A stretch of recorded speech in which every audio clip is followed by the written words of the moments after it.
All right. We are live here. Hey, this is Principles of Winning. We all want to win in life, and I believe we all can.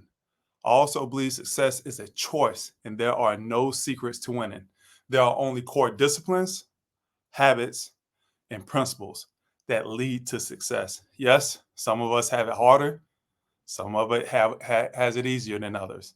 However, it rains on the rich and the poor, the just and the unjust, and the weak and the strong, all alike. But it's up to you, it's up to us to rise above those clouds. There's a better view of success and a better view of winning when you get up there. And Principles of Winning is here to help you elevate.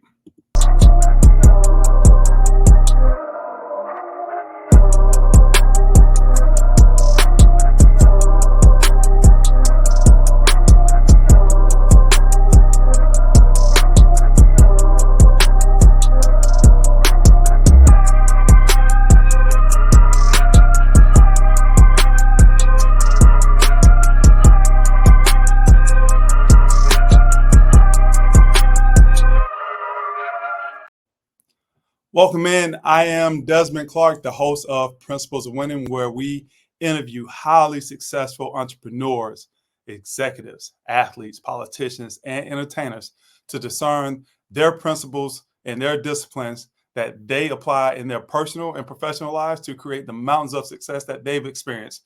So you and I, we could continue to develop our personal and professional success playbooks for our own lives. Before we get into today's guest, hey, I want to thank my brother, Ralph Wilson, the site leader for DHL Supply Chain in Baltimore, for coming on last week and giving us a great interview and dropping so many insights on effective leadership and how he is able to go from site to site and make whatever site he's at and he's leading one of the best sites for DHL Supply Chain in this nation. Hey, this episode of Principles of Winning is brought to you by Des Clark Speaks. Des Clark Speaks is your preferred keynote speaker and corporate team development specialist. We help executive team leaders like you create pinnacle team success by establishing principles of winning. If you want to learn more about how we can help executive leaders like yourself build championship level corporate teams, go to Des Clark Speaks, and that's DEZ ClarkSpeaks.com for more information and sign up for our free executive roundtables. Now let's get to today's guest. Today's guest, his name is Derek Thompson, a friend of mine, and he is a self-taught entrepreneur who embarked on this journey starting in high school. Today, as the founder of TNT Creative Group, he has built a thriving digital media agency with a team of 14. He takes pride in not only building a successful business, but also spearheading two impactful outreach initiatives dedicated to supporting and enriching his community. And he also is the founder and co-host of Pick 'em Pros, which is a sports show that he started with his now 14-year-old son.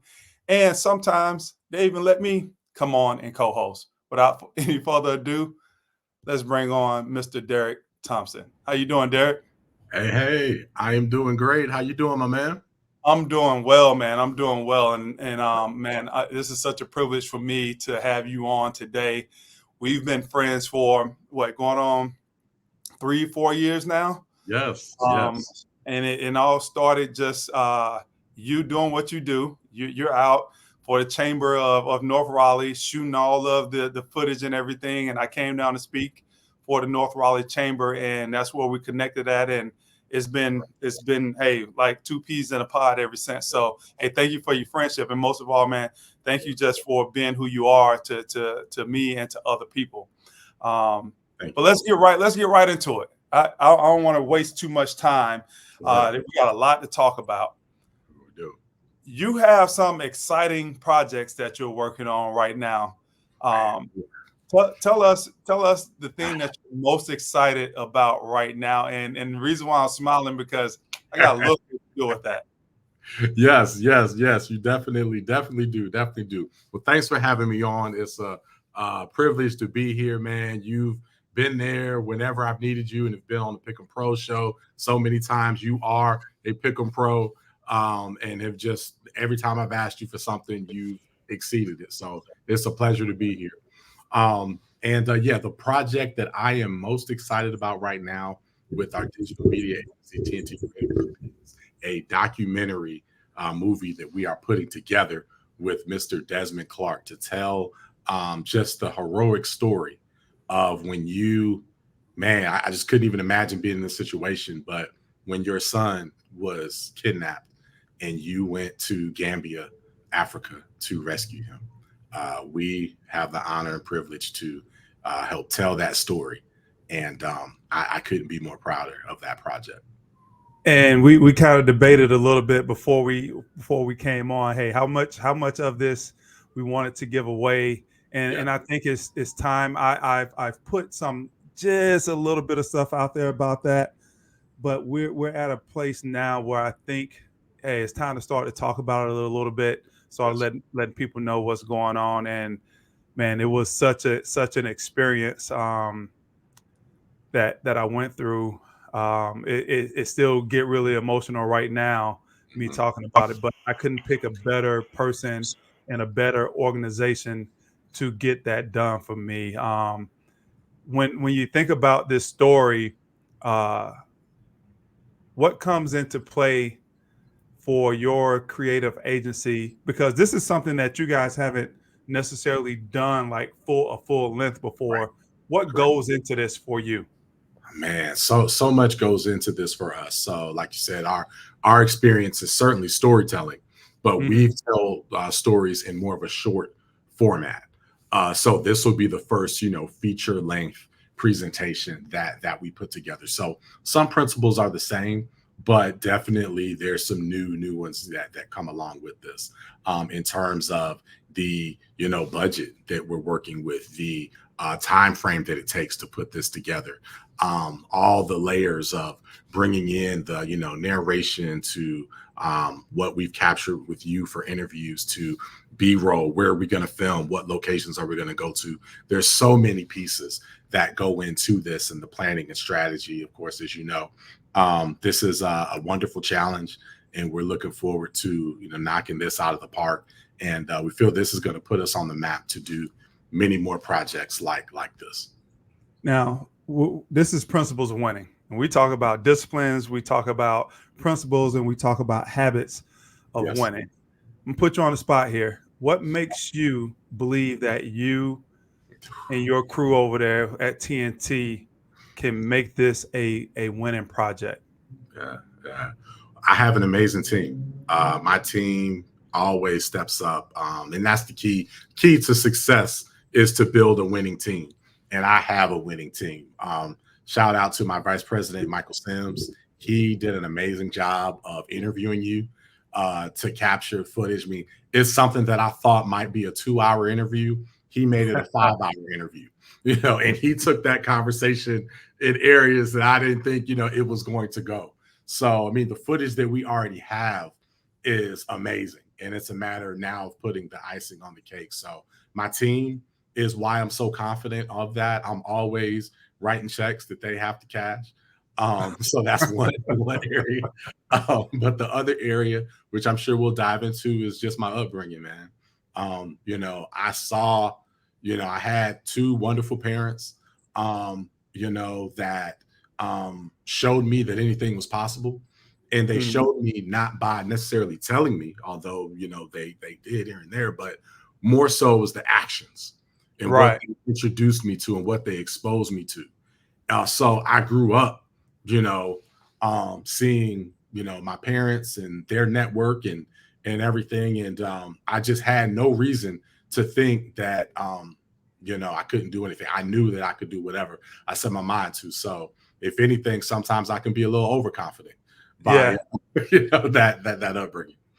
So last week, my brother came on, and we were talking about just our experience and what we experienced and how we came and how he set the stage for me and his younger brothers, being the oldest siblings. And he said that it was something that he took responsibility for Yes. to set the right path. He was on the wrong path, and then he set the right path because he said he had to do it for his younger brothers. Yep. And I'm telling that story to talk about the experience. I was able to see him go and do something different and get a great work ethic. That's where I got my work ethic from. Mm-hmm. You were able to see, as you told me, a group of black men that was dressed up, and they were getting ready to go to conferences. They were doing big things out in the community. And because you got to experience that, Mm-hmm. you said, okay, if they can do it, I can do it. How Yes. big is experience when you think about it? How much of that is contributed to how successful people can be? Oh, I think that's can be everything. You really need to have a model to follow, and it doesn't always have to be through words, although words are so valuable, but actions are just as valuable, if not more. And to be able to see that growing up did everything for me, and that's why I do all the things I do with my son, because I know how important it is for him to see people doing certain things in the community. And that's why through our foundations, that's why we work so hard to introduce kids to tech, and we have guest presenters come in every single day of our summer camp, because I feel that is the spark in what truly pushes people. Yeah, I'm reading this book, or I've read this book many times, How to Build Skills, and I wish I remember the author. But one of the main keys he has in there is being able to see it, being able to immerse yourself in it, being able to imitate, duplicate the actions, the movements of other people. Like Yes. that's a huge part of it. Just being able to okay, that's Yes. how they did that. That's how they got from point A to B. Or in sports, Yes. I can see the foot. I can see the foot movement. I can That's see how they hit the racket, and I see what it's supposed to look like. And if right. I can see what it looks like, I can build everything else to all those components to get there because I know what it's supposed to look like. That's You why see what? Go ahead. Go ahead. I was going to say that's why you have so many siblings that are in professional sports, because they had that model, they saw it. That's why you have so many children of Mhm. athletes that then go on to make it, and then children of successful CEOs and leaders. There's no secret to that, because they not only see the model, but they also don't overestimate other people. Mhm. Because that's something a lot of times we do that. We overestimate folks. We see people, especially in this day and age, it's so easy to overestimate. You just look at social media, everybody's balling. Everybody's Yeah. successful. You know what I'm saying? Because that's all we're going to put out there. So we look and we think, oh my gosh, everybody's just so amazing and killing it. Look at me. I'm not doing half of what they're doing. And a lot of times we overestimate. There's a great book, The 4 Hour Work Week, that I just love, by Mhm. Tim Ferriss. And he had a exercise where he was at an Ivy League school, and he had a group of brilliant kids, and he gave them a challenge to like get in contact with a few like just unreachable people, like President Oprah Winfrey. Like there was this punch list of people get in Right. contact, and and he offered like a trip anywhere they wanted to go in the world for anybody that could accomplish this. And exactly 0 people achieved it that first time. Why? Because they overestimate. They're like, man, I'm in this room of Ivy League folks. Somebody else is going to get it. I'm not going Right. to do it.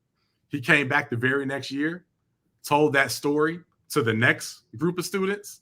That year, almost everybody did it. Why? Because they knew they didn't overestimate. They knew it was attainable. So Right. Right. Because we do that. We look at somebody that's extraordinary, right? mm-hmm. And we really don't break down like what extraordinary mean. Mm-hmm. If you look at those two, it's 2 words put together. You got ordinary and you got extra. And the Mm-hmm. extraordinary people just do the ordinary thing at an extra high level. Yep. And they do it all the time until they become masters at it. That's right. Just ordinary things done at an extra high level, and they Yes. do it all the time till they become masters at it. That's it. A lot of people, and you've heard my story before that I tell, hey, I scored an F at the combine. I wasn't an extraordinary athlete at all, not to NFL standards. Matter of fact, they say you suck. But Wow. just being able to do those ordinary things and really focus on doing them at a high level is what kind of kept me there. And where I was going with being able to have that experience and to be able to see that experience, although you've seen highly educated people doing very high level things, you took a totally different route. Talk about that. Yes. So I did not graduate college. I was, I guess you could say I was a Kobe and LeBron James. Like to think of myself. Oh God, here we go. we ain't on pick and pros right now, bro. I know. We don't talk about pick and pros. But here you go. You was a Kobe and LeBron James. My fault. I'm gonna let the man talk. Yeah, I said, hey, I deserve to be in the league right now. I need to go straight in and start making money. Not a route that I advocate. You know what I mean? We're certainly pushing my son Diego to go to the best college he can and get all the education he can. But for me, I just had a different path. I'm self-taught. I learned all of my technical knowledge through books. And, I felt that, hey, the time that I'm sitting here in class and being taught and have the professor kind of going through the same book that I have, I just go through it myself. So that was a little bit of just, you can say my confidence, arrogance, whatever. But, fortunately, I had the skill to disseminate, information at a quick pace and be able to apply it. And I was able to do that and learn all the technical skills that I needed to then launch the business that I have now. But yeah, I definitely took an unconventional path and still was able to make, because there's so many ways, there's so many paths. There's not one clear path. And my path is definitely a lot different. So yeah. So there's two things I want to ask, and I'm gonna ask both of them. And if you forget about the second one, I'll come back. But learning through books, what was that process for you? Because a lot of people read a lot of stuff, right? And it's like you'll read all this stuff and you got all these ideas, you'll highlight it, and then you come out on the back end with not a whole lot of progress, right? But it seems like you had to have some type of process, some type of system of, hey, when I read this stuff, here's what I do with it. Talk to me about that. And then I know you told me there was one particular time where they laid out a bunch of books at a job that you had, and you read this one book, and then you was like, I got it. I know what I'm doing for my life. Talk about those two things. So changed everything to me. Yeah. So wow, I've never thought about this, but yeah, when I read a book, I'm not cover to cover and then go and try to apply, because I don't know if I retain information quite that well. So I'm bit by bit, I'm chapter by chapter, apply, chapter apply, chapter apply. So that's kind of more of my process of how I read and then apply it. But yes, the story as far as when I was working at a company and they put all the books out. I was working at a company. Initially, it was an e-commerce company. Okay, and this was back in '98 when I started working at this company. It was called dentalpurchasing.com. Okay, and it was a company that wanted to break the mold and have dentists purchase all their products online. At the time, e-commerce was just getting started, but it was more B2C, business to consumer. Businesses didn't buy anything online just yet. And there was a dentist, I think his name was Dr. Cassidy, if I'm not mistaken. I think that's his name, but great man, gave me a chance to work at his company. And I was there when they went through the whole rebranding. They hired a marketing agency that came in, rebranded the name of the company. They said the name is too long. The colors looks like a Barney looking website. They totally revamped it, called it Net 32, 32 teeth in the mouth. You're ordering online, beautiful name. The logo was really sleek, resembled, the mouth line, and it was just great. And so that had a big impact of just seeing a company come in and totally transform the marketing aspect. Well, anyhow, one day they came in and they put a bunch of books out on the table and said, you know, we want you guys to, and I was one of the first 8 employees of the company, worked in the owner's bonus room at first.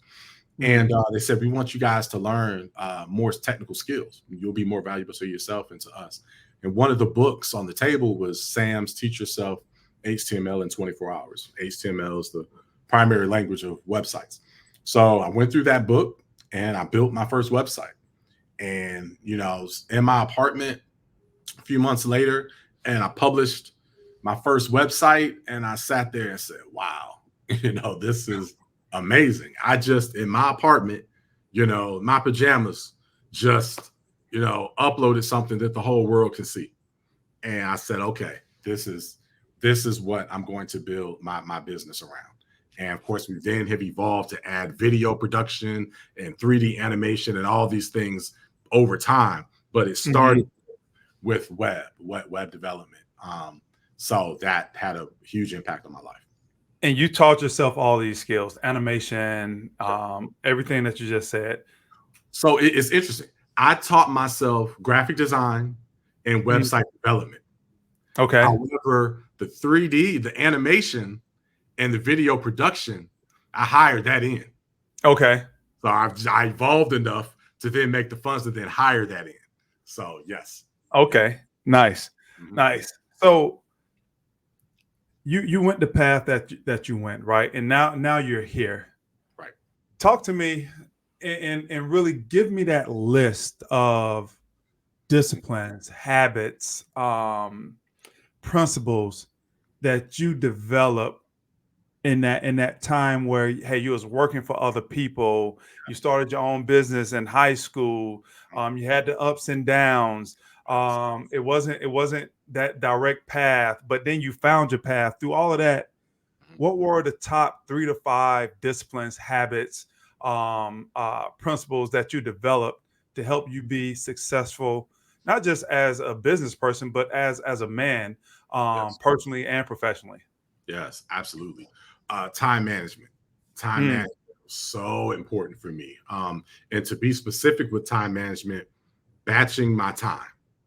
And I'll go. Do you want me to list them all first and then give me that list. Okay. So time management, batching my time is one. You can call this a discipline, but it's everything to me. Relationships. Relationship management, that we get over half of our business through relationships. So I can't undersell that. Okay. That is important. And communication. Communication, absolutely, would be the other. And the last one, again, I don't know if it's a discipline or whatnot, but being authentic. Being authentic is the other key for me. So I'd say those are my top 4. Okay, so let's go back to the time management, because we hear that all the time. Time management, and I listen to a lot of really smart people on YouTube, and I read about I read some really smart people. And the one thing that I've learned just over the last couple of weeks is that, hey, when you have certain skills, right, you can say, hey, I learned time management, and there's probably 5 to 10 points that goes into that bucket of different things that you had to do to actually learn that. But the person that's coming up and haven't built that skill of time management, they don't understand what that means. So break time management down into those bullet points, so that person that's trying to build those skills and trying to become that ultimate winner, they understand what time management means.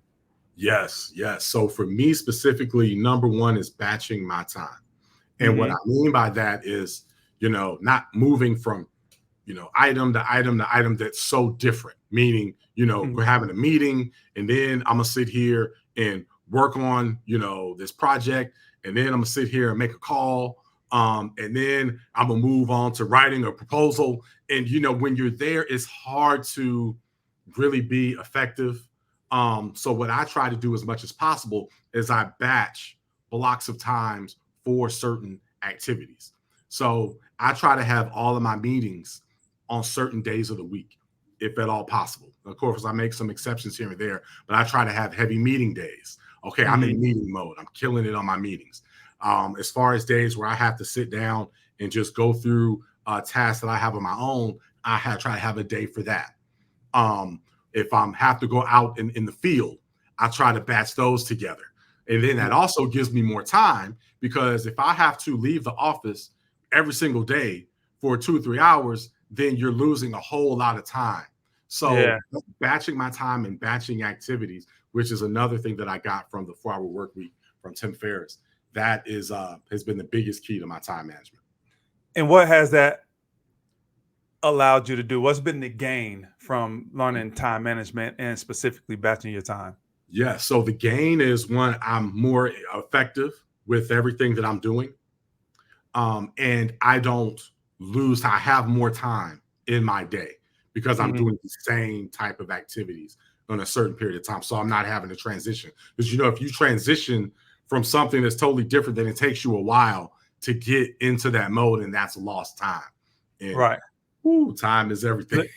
And listening to you, I think one of the benefits of that is just being able to be focused. Yes. Because like you said, as you transition into one thing to another, now you got to switch your focus. Man, I was deep. I had deep concentration into this right here on my meetings, but now I got to go and switch it to a proposal, but I'm still in meeting phase, right? I'm still thinking about what was said in that meeting, but now I got to switch it to proposal. Exactly. So it feels like, to me, it will allow you to get into a deep concentration and deep focus type of mind frame by batching all similar activities together on certain days, certain times. That's right. Yeah. No and relationship management was your second one, and I love this.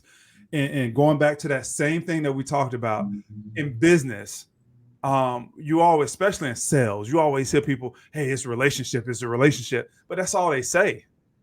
Yeah. But right. How do you do it? That's what people got to understand and be able to teach. So when you say relationship management, how do you practice that? How do you bring that to where it's a benefit for you? Yeah, there's so many keys to that. One is treating everybody the same, and treating them at a high level. So we have those that will maybe turn it up if they're dealing with somebody that they think is a high level person, you know what I mean? Right. And then all the other times they're low. Well, you never know who you're interacting with, you know what I mean? And it's hard to then go up and down. So if you just have that same meter of, I don't care who you are, I'm gonna give you the exact same energy, and that comes off a certain way. So that's certainly one key to that. Another with relationship management is, when I go into relationships with people, I try to see, okay, how can I help them? And most people do the opposite. They'll see somebody, ooh, Desmond Clark, okay, 12-year veteran in the NFL, has his, companies and everything. Let me see, you know what? I think Des can introduce me to somebody that can help. A lot of people, they look for what they can get, and whereas I'm opposite. When I met you, it was, hey, Des, man, how can we make this presentation the best that it possibly can for you? Is there anything else that we can do to help you? Hey, man, let's hop on Zoom and go over everything one more time. That's my approach, is how can I help you? And then that in turn is going to come back. So that's probably the biggest key. Yeah, and I could sit here, and as you're saying these two things, I've seen it from you. I mean, you developed my Des Clark Speaks website.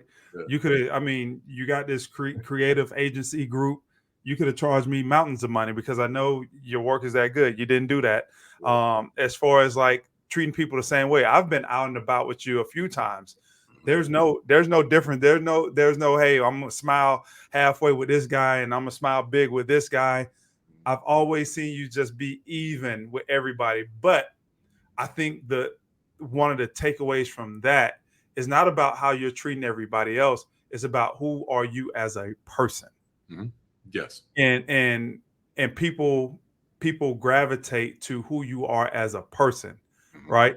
So yes, you want it. You can't look at it going from inside out, but I look at it as, hey, this is just who you are as a person inside, and now that's just how you move. Yes. The third one, oh, before I get to that, relationship management, I just want to put my 2 cents in. Okay. One of the things that I always talk about, and you talked about, is always look to be valuable, to bring value to the table. In a Yeah. relationship, everybody wants to be looked at as valuable, right? The Mhm. easiest way to do that is to bring value. Yes. Um, That's it. Another key is be judgment free.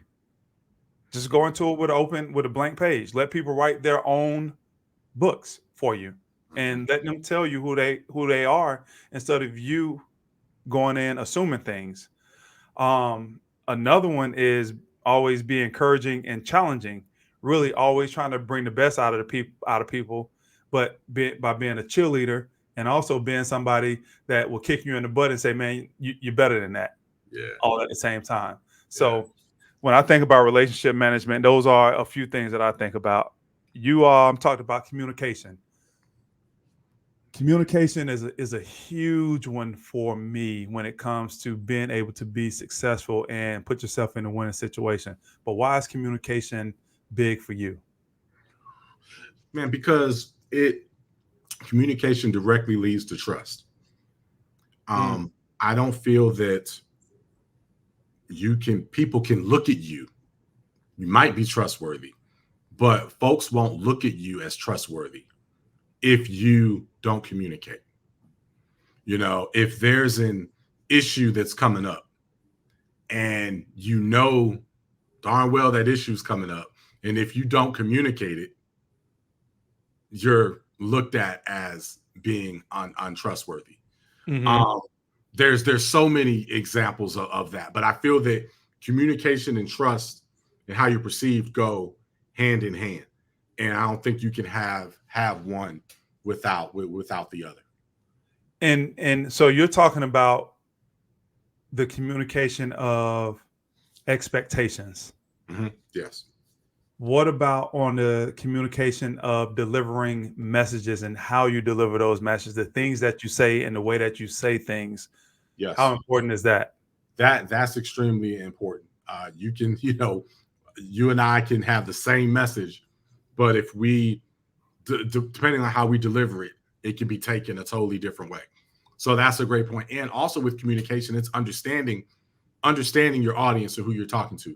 If I have a particular message, no matter how I word it, if I have to send that to a particular person, I know, you know what, this needs to be a phone call. Hmm. This may not come off the way that I want it to if I send this through email, because tone can be taken a certain way. So Right. a lot of times in business, I'll have a customer, they may email us with an issue, and I come right back with a phone call. Hmm. you know, to just because that's the best way to communicate that. And then I may follow it back up with an email after that. But Yes. I know how that's going to be perceived. I had this happen just a month ago. We got this company, they owe us about 50 grand, and they are late with the payment. So my factoring company is now withholding my payment. I told my agent to go out, hey, that's your customer. I'm gonna let you talk to him, because if I have to talk to him, it's just gonna be about getting the money, and Right, it's not gonna be so much about the relationship. right, So we went back and forth for a couple weeks. They said that they didn't get the invoices. We said that they did get the invoices. Come to find out, it was stuck in their spam, Barracuda or whatever. So they was like, "Oh, we got them on this day." We was like, "No, but we send them on this day. Y'all need to pay us." Back and right. forth, back and forth, back and forth. Email, right? Yeah, yeah, So yeah. I asked my agent. I was like, "Hey, have you ever talked to these people?" And he said, "No." Mm-hmm. Yeah, I was like, "I know how to settle this."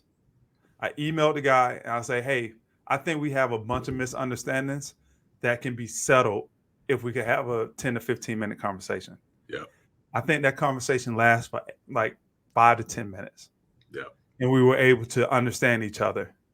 And we were able to come to the conclusion, yes, okay, I see now. Yes, we did get that mixed up, because one person from their company knew it got stuck in their spam, but the person that had to make the decision on when it was getting paid didn't know that. So I said, hey, can you go back and check with whoever it was? they know that it was there. They can vouch for it. And then you guys will see that we sent you the invoices on such and such date.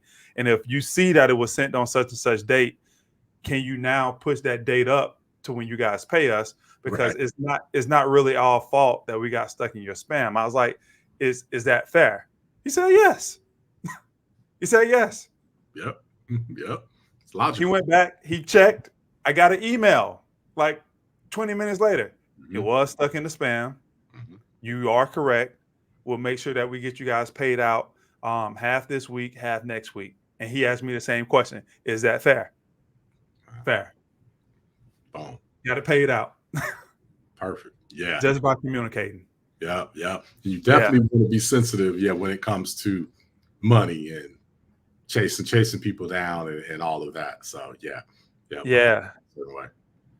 Your fourth one was being authentic. Before you get into the execution of being authentic, over the course of your business career, how has being authentic benefited you and your company? Wow. You know, it's benefited us to be more successful because I think one of our biggest traits and what people love about us is that they feel comfortable working with us. And if you're not authentic, people feel that. They can sense it. They can smell it. And another, also, most of our customers, they're with us for a long time. They don't leave. And there's plenty of other options. There's plenty of people that do what we do. So there's a ton of choice, especially right here where we are in the Raleigh-Durham area of North Carolina. But by being authentic and having that relationship, we keep most of our clients and our contracts.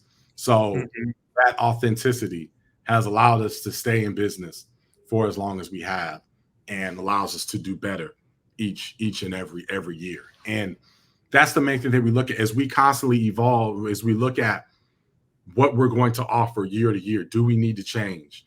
What do we need to tweak? We're looking at our authenticity and what matches us. There's certain services that we won't provide because that's just not, it doesn't fit our makeup. Who you are. Yeah. Right. It doesn't fit who we are. You know, even better example is with Pick'em Pros. You know, with that being, you know, a sports show, you have to be authentic. You know, we can't come on there and try to be something that we're not. It's not going to come off. It's not going to come off right. You know, so just being authentic is the key to a key to life in general. But there's so many people that aren't authentic because they see people that are successful and they're just trying to copy whatever. Be them. And that's not, you can't be somebody else. So how do you be authentic outside of just being yourself? Like what are some of those things that people you would recommend from your experience? Hey, just do this to show your authenticity, if I could spit that out. Man, that's a great question. Man, that's hard. I say, because again, I'm just being myself. I'm not trying to be, you know, what somebody else is. So, well, I say one thing, you know, it's for your dress, you know, the way you dress is one way, right? Being authentic. You know, how you carry yourselves, being authentic. I know in some forums, you know what I mean? Hey, I'm a big Michael Jordan fan. I'll wear my Air Jordans if I want everywhere. to. Everywhere. Every time you see me, I probably have, unless I have a suit on, which I know some people will match that and whatnot, I'll probably have a pair of Air Jordans on. But that's me, you know, and our work speaks for itself. So if you don't want to do business with me because I have a pair of Air Jordans on, you're probably not the right client for me anyway. So I'm okay. Right. You know what I mean? So, you know. I would say one of the bigger things that people can do to be authentic is tell their story. Like tell your story. Yeah. Because you say by being authentic, the thing, I think the greatest thing that can come from that is people get to know you. Yeah. Yeah. So telling your story and being very, very open about it and saying, hey, this is who we are. This is who I am. This is how we do business. Yeah. Here's my beliefs. about doing business, and what you see is what you get. Yes. Yes. And, Yes. and telling people your story, That's when you right. can tell people your story now, there's going to be parts of that story, because a lot of us have similar stories. I don't care what background we come from, but we all have this arc in our stories that are similar in different points. Right. Once they understand those things, now they feel like they know you better. That's right. That's right. And also with our faith, we Hmm. don't hide that. And Right. there's plenty of successful brands. You see, the most successful brands don't hide that. You look at Chick-fil-A and look at others. So, Hmm. just it's never going to hurt you. Being Right. authentic is never going to hurt you in the long run. Yeah. So those are your top four: time management, relationship management, communication, authenticity. Yes. Those are the things that help to drive you to where you're at right now, where you get to enjoy the success that you have in life. And let me just ask you, do you feel like you're winning in life? Absolutely. Yeah. Absolutely. I definitely feel like I'm winning in life, man. I'm able to go to all of my son's games. I haven't missed a game to date. I'm able to I take him to school every day, pick him up, make all the games. Able to, do anything that my wife needs. Um, there for my extended family. Yeah, and those are all things that I'm able to do. Also as a result of being an entrepreneur, being able to make my own schedule. So that definitely is something that I'm proud of, for sure. And so that sounds really, really peaceful and easy. What's what's the dirty side of that? What's that side that allows you to get that peacefulness, that grind side? What's the opposite side of that? Des, man, you know that's why you asked it.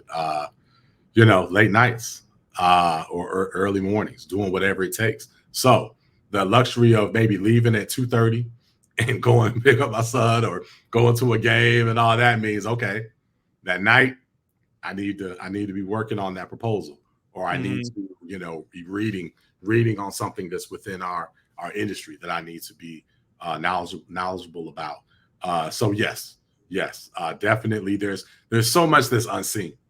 There's Right. so much that's unseen that people just don't know about. And I remember early in my career, I had a lot of peers that attempted to do what I did because they thought it was easy.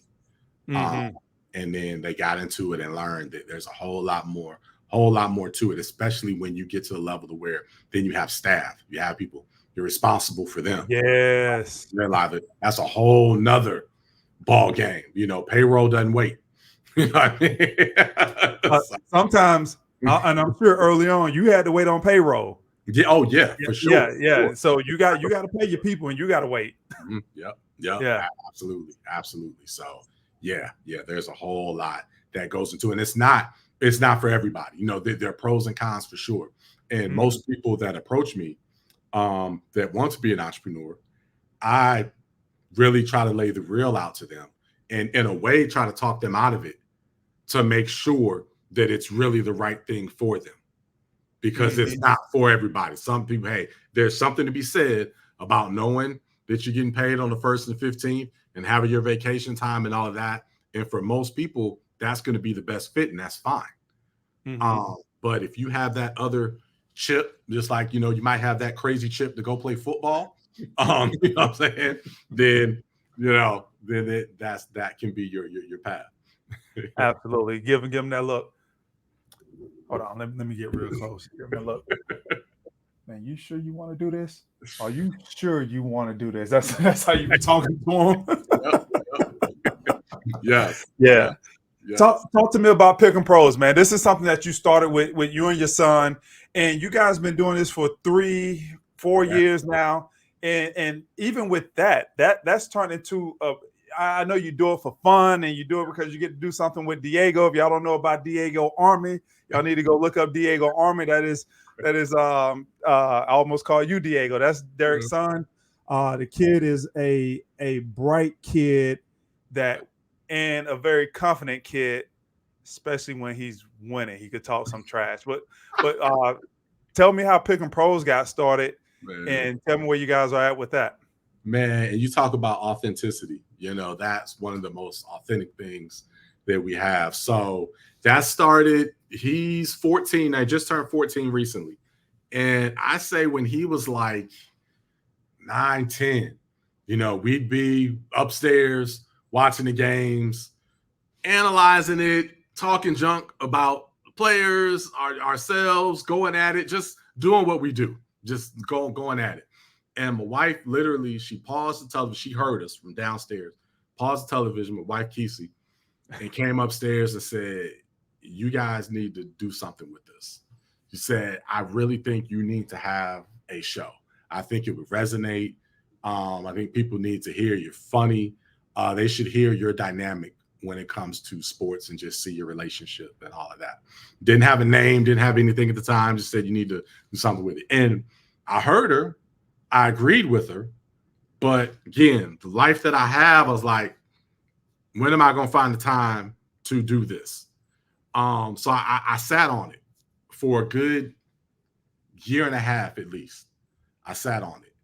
And, finally he was 11, and it was the same thing back and forth. And we were picking certain games, we would be right, often. I said, man, we can, I really know we can do this. And I said, okay, he's still young. If I don't do this now, it's not going to have the same appeal if I wait until he gets older. Don't see anything out like this. Let's do it. Let me, like everything, let me batch my time. We'll find certain time to do it all one day of the week. And we'll just start with just a 1 week, one day a week show. And so we started when he was 11, right before he turned 12. We started, and he's 3-0 in picking Super Bowls, and has a pretty good record overall. And it's not just about picking, but we give our storylines and talk about the games. We give money to causes. We do a lot with the show. So it's a great family-oriented show that you are a huge part of, and appreciate you and helping to get us to where we are now. But it's a passion project, but it's a passion project that is becoming more and more successful. So I'm super proud of it. Yeah, man, I've seen it grow the last year, in 2/3 of a season that I've been on there doing the football season, man, and I'm proud to be a part of it now. I'm out telling everybody, hey, man, you gotta go check out Pick 'em Pros. Like that's what we do. Yes. So the last thing for me, I just want to talk about how, because you mentioned teams. You say that's how you win, by building teams.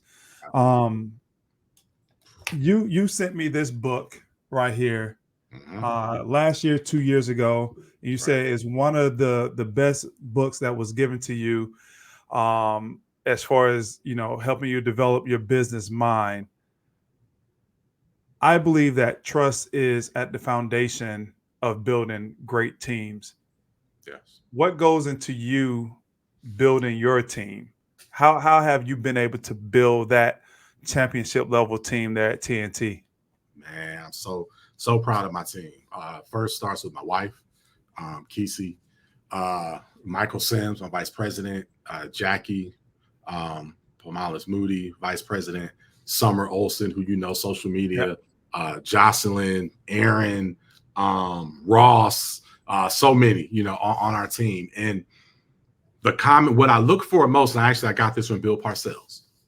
I look for people that love what they do. That's one thing I look for in building my team. If you get people that kind of casually are doing it, they're doing it for other motives, they're not going to give you their all. So that's one of the main keys I look for. I look for good people, people that are trustworthy, that those are the kind of, and just have positive personalities, because we're going to deal with issues. And so I want to know, okay, are you the type of person that's going to then freak out, on me, or are you going to have enough composure to be able to keep it together and have a positive spin, and let's work through this. So those are all things that over time I've been able to develop and been able to hire well. Did not have that at first. I made some really bad hires early on, and learn, but All it takes is 1 or 2 bad ones, and but you gonna learn quick, like touching Yeah. that stove. If you don't, you're gonna be out of business. That's right. Yeah.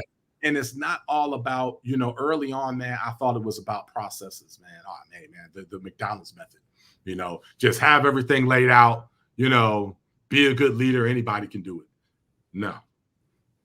All that's important. You need to have great processes. You need to be a good leader and all that. But the people are so important. And when you have great people and they're doing their job well, there's nothing like it. Mm-hmm. When you have bad folks that can't execute, there's nothing like it. It's one of the things that, hey, whether it's good or bad, somebody asks you something, you can always be like, that's amazing. Yes. Good or bad, man, that's right. amazing. Right. Okay, so now you talked about all these individual qualities, right? But Yeah. now what's the thing that makes these people a team? You as the leader of your company, how do you make all of these individuals a team, or how do you influence all of them to be a team? Yeah. Giving them ownership. You know what I mean? Showing them that I believe in them. I love on them, man. I love everybody with us, and they know that, they feel that. And then you are a big teddy bear, man. Yeah. I must say that. Yeah. Yeah, man. Yeah, that's my thing. I take pride in that. And then that then comes out of them. It's hard for, okay, if I'm up here loving on everybody and doing that, then it's hard for somebody else to be grumpy and not really pass that along. So yeah, I just really encourage everybody. And it's great because one of the proudest moments was when I was going back and looking at footage of we were working on an internal video. Mm-hmm. And I was looking at some of our teammates, and they were interviewed, and they were asked, and I wasn't around, mm-hmm. and they were asked what some of their most favorite, what their favorite thing is about working at TNT Creative Group. And so many of them said, man, I love our team. You know what I'm saying? We truly, enjoy being around each other, and I was like, wow, that really, hit me. Because they didn't have to say I was nowhere to be found. So, right. So that just goes to, hey, you built a good culture. You have great team dynamics, mm-hmm. and you pick the right people to build that team with. Absolutely. Did I miss anything, Derek? Man, so I have a question for you, because you brought up the book, the trust book. That shout out to Louis Broadnax. He was a manager of mine at Lenovo, and he recommended that book to me, and had a huge impact on my life. So shout out to him for that. But I'm fascinated by what other entrepreneurs, business leaders read. Yeah. Okay. Yeah. What are some of the things that you read? See, that's why I always ask that question at the end, because we'll be going. And we talked about this before, and I was supposed to bring it up, and I didn't. So I don't know how many people listen to Myron Golden on YouTube. I listen to Myron Golden all the time. He's a pastor, but he's a businessman also, and he relates a lot of biblical passages and teaching to concepts to doing business. And I was listening to something a couple weeks ago, and he talked about this book right here, Key Persons of Influence. And he was talking about, how do you become a key person of influence? Like someone who, when it doesn't matter, when they say, hey, I have an offer or I have something, it's just yes, right? I don't even know what it is. But I know that that key person of influence, whenever you put your stamp on something, it's going to be something that's good and of quality, because you've proven that time and time again. One of the things that he talked about is your reputation preceding you, right? Everybody's reputation precedes them. That's not the end of the ball game. When you score points and get ahead is when they meet you and the reality exceeds the reputation. Yes. Because it's a lot of people out here, Derek. Hey, they doing it on social media. They got all the the website, and it sounds real good. And then when you get in there and you pay them for coaching, or you pay them for whatever it is, Yeah. and then the results fall flat. Yep. Yep. And it's like, what?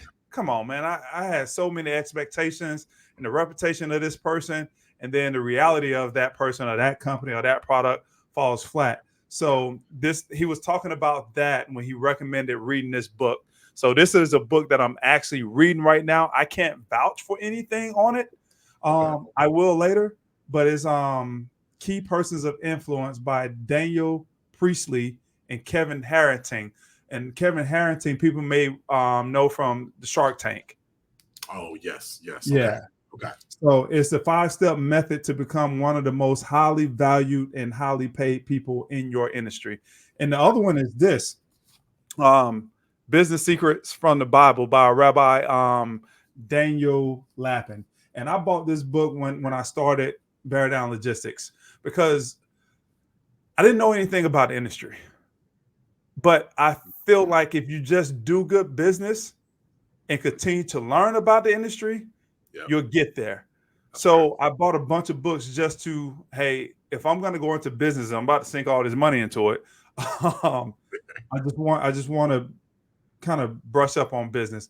And then it had the biblical applications to it about how to do good business and why you should be doing good business. One of the things that I learned in this book, Derek, that kind of opened my eyes is a lot of people, we want to do good charity work, right? Right. And the best charity that you can do is building a great business. Yes. Because you know why? You say you got 14 team members. You created something that helped all 14 of those people just provide for their families. That's right. And then because you built a profitable business, you're able to take some of that profit and go out in the community. That's right. And give it to worthy causes. Yes.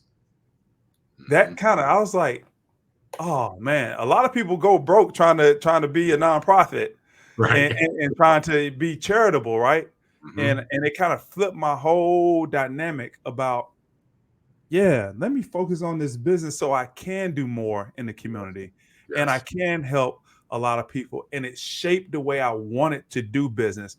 My whole business model now, in a very simple form, is how can I help my broker agents be successful? They go out, they go get the business, they bring it back. I need to provide all the tools, the resources, the processes, the systems, partnerships, and the people behind the scenes to help them execute on what they're out bringing back in. That book gave me that mind frame. Yeah. Oh, that's phenomenal. And what's that book again? One last time, the second one? Business Secrets from the Bible. And it's by Rabbi Daniel Lapin, Lapin. Okay. All right. Yep. Spiritual Success Strategies for Financial Abundance. Okay. Yeah. And that one helped kind of just formulate and help me decide what type of businessman I wanted to be as far as how I wanted to operate Bear Down Logistics, my why and my how, and what I wanted people to see this business as and see me as. Yes. Okay. Yeah, we'll get both of those. Yeah. Well, like I say, I can only vouch for one. All right. But that's right. But listen, so Myron Golden is one of those key people of influence, right? For me. If he said it, that's it. Yep. So, and that's the reason I got the book. I didn't even research it. He said it. It came up on the screen when I was over here. You can't see my bike over here. When I was over here on this bike listening to him, he was like, one of the books that you need to read is Key People of Influence. Okay, boom, bought it. Yeah. And it goes to exactly what he said. He became a key person of influence. If he says it, I'm not questioning it. I just go and do it. That's right. Yeah. Anything else, man? Anything else? No, nothing else. And thank you for having me on. This has been great. Just being able to sit here and talk to you about business, about life, and the principles of winning. Absolutely. And this is the principles of winning. Man, y'all come back and check us out every Wednesday. We drop a new episode every Wednesday.